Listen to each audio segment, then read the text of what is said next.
Back to order. Moving on to agenda item 9D, Commission General Regulation 411, LCB File R150-12, Unit Boundaries, Game Division Chief Larry Gilbertson.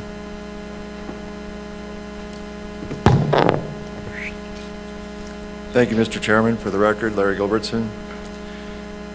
About a year ago, we actually worked on this regulation, and one thing you learn as a biologist is to never say never and never say always. This is a regulation we usually update every 5 to 10 years unless something major comes along. One of the changes we made about a year ago was that we made it a regulation for all wildlife, and so that if we want to give out a permit to collect herps or something, to collect whatever, snakes, birds, other things, we have a unit to put it in now. And we can define the area. So it's actually, we work with law enforcement, and it's a management area for all wildlife. So then our GIS specialist, to make a new map for the public, start working on it in the middle of last winter when the big game regulations were going to come out. And while he was doing so, he started completely fresh. He was going to build a brand new map, and he did it from the verbal descriptions in this new NAC. And what he found out, he gave me a whole page of problems and holes and questions and things that were undiscovered. It went out to everybody, all of the game biologists and wardens all looked at it.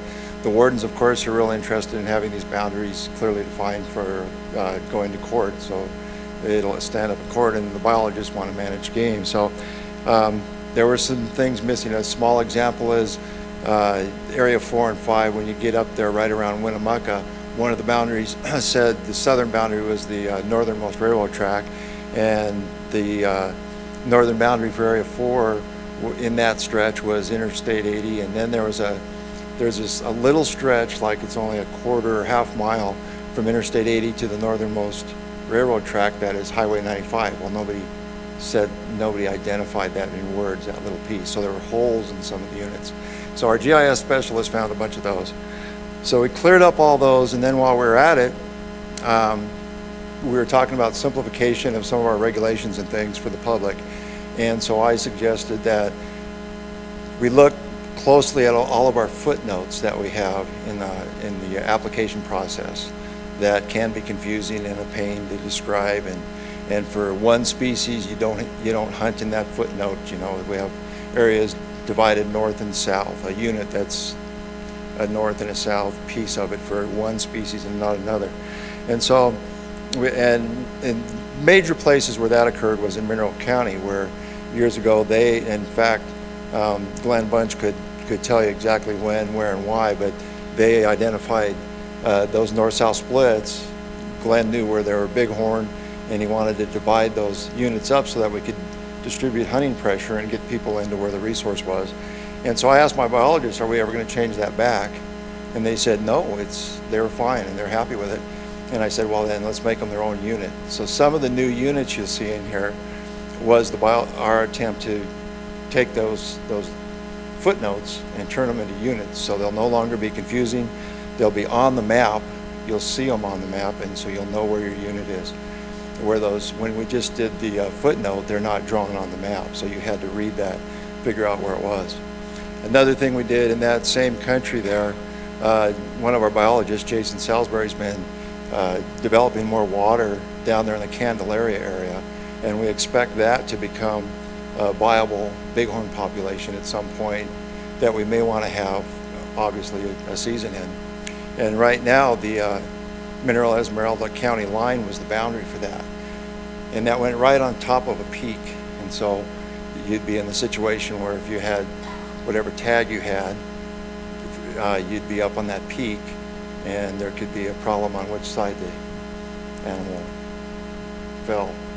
So we looked at that, and we made it. There's a new little unit in there that's a triangle. That's one of the changes we made. And then one other new unit was the river mountains have never been a unit before. They weren't described. So it was essentially the GIS, he was finding holes that were just undescribed, essentially. And so we think we covered everything this time, and we hope so. A couple other reasons we changed some things. Some roads have changed numbers and designations by the highway department. Indian Springs Air Force Base is changed to Creech Air Force Base. There's names that are part of boundaries that have changed. And so basically that's what this unit boundary description NAC does, is clarify all that.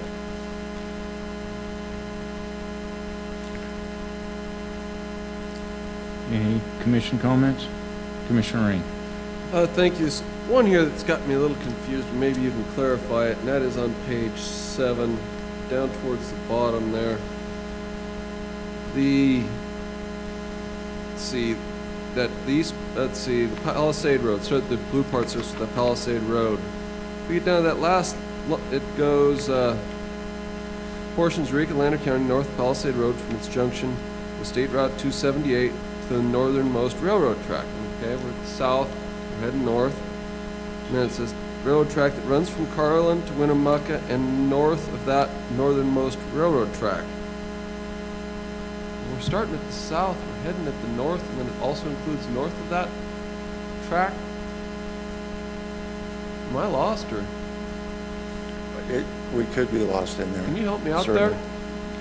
Portions of Eureka County north of this construction.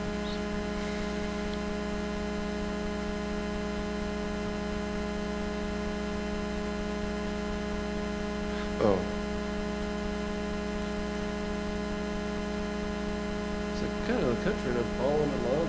Okay. Wow. I go to the Idaho line, or?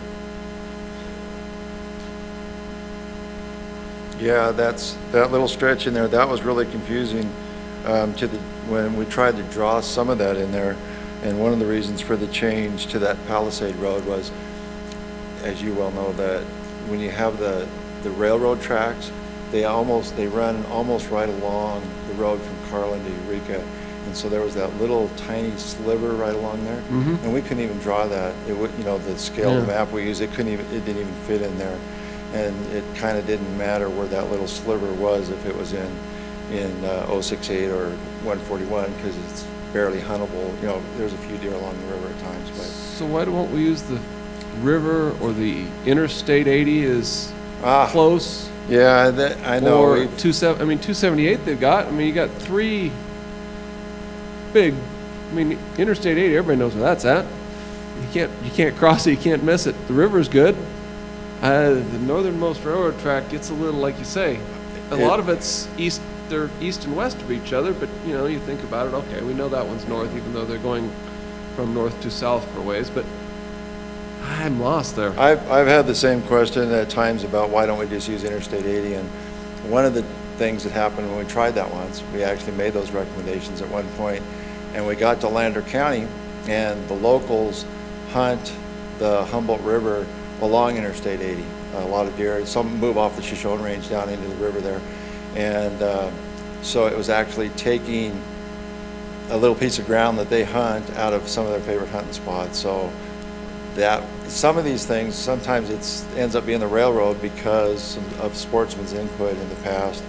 And so then when you identify the northernmost railroad for this stretch, then you end up needing to use it for another place. So it shifts from the northernmost railroad track to Interstate 80 as you go along there from county to county and place to place. So some of it's been from past sportsman input. But this one, and north of that northernmost railroad track, that leaves no end. North of it to,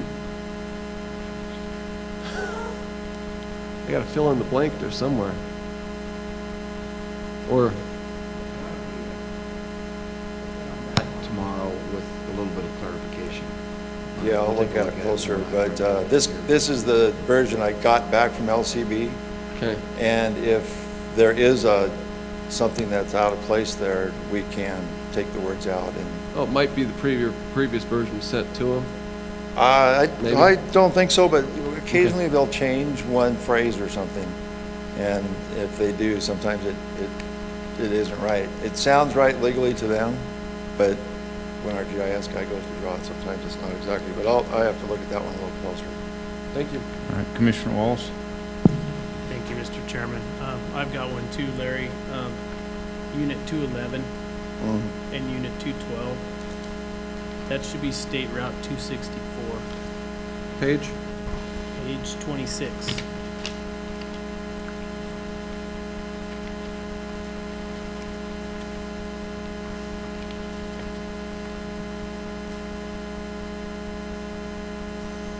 Instead of 265?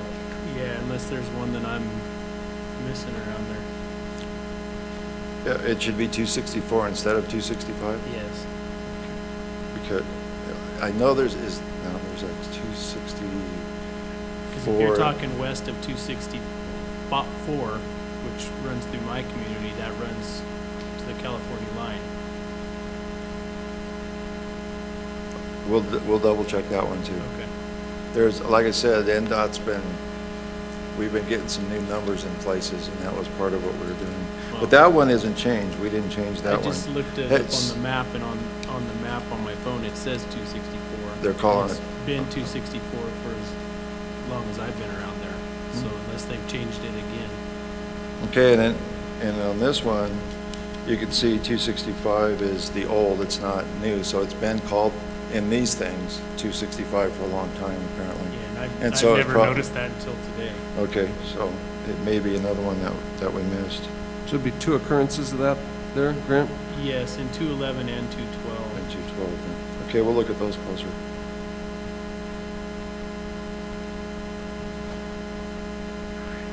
All right. Double check those, because we can make small changes like that at the last minute if we have to, and include those. And then while we're making the map this winter, it's our opportunity to make some different changes in there and make sure we cover all the different properties that are in the map if we need to, and add some new ones if we need to. That pine nut thing we can do too. Yeah, that's, as long as we're changing maps, we need to make sure that we can get that on there. So we'll have a new map. If this is passed, we'll have a brand new map for this year's hunting applications. And somebody's already asked, will this take effect for this hunting season? Well, obviously, everybody's received their tag based on previous map and the previous description, so it won't be changed until the 2013 season. And You he know what, just- Larry, I think that is correct after I look it up. That's the road into Silver Peak, and that's where it's splitting the county in two. So I think that is correct. Is it okay? Yeah, I just read it incorrectly. Okay, good.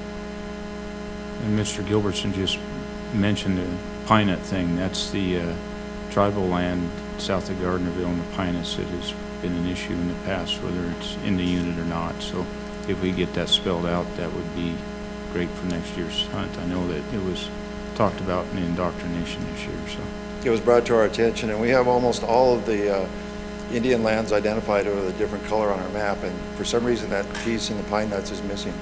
And I looked around and I saw I knew where there were some one square mile places over by Elko, and they're all identified, so somehow we missed that one, so we'll get that one in there. All right, thank you.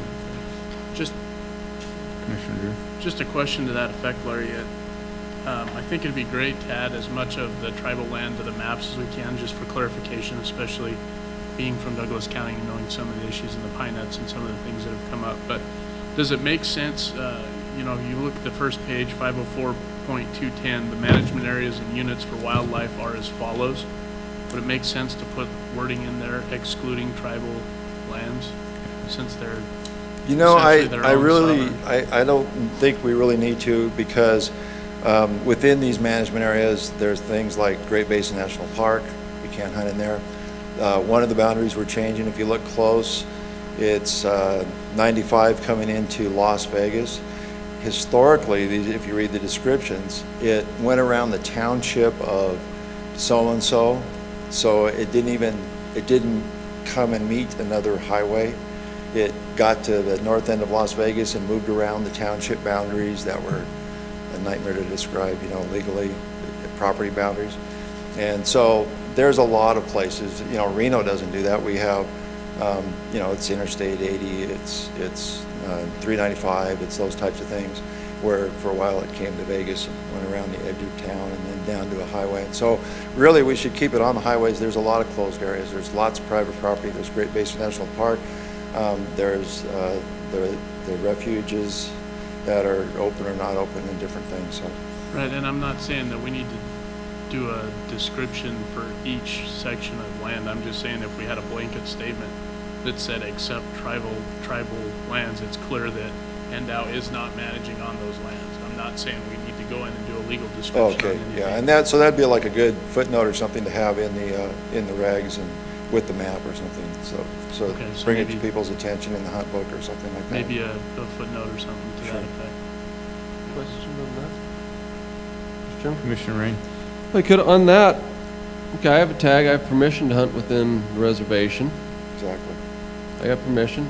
Yeah, exactly. That's why you don't want to say you can't hunt there, because some people do get permission. They can give permission to anyone they want to hunt in there, so you're exactly right. Yeah.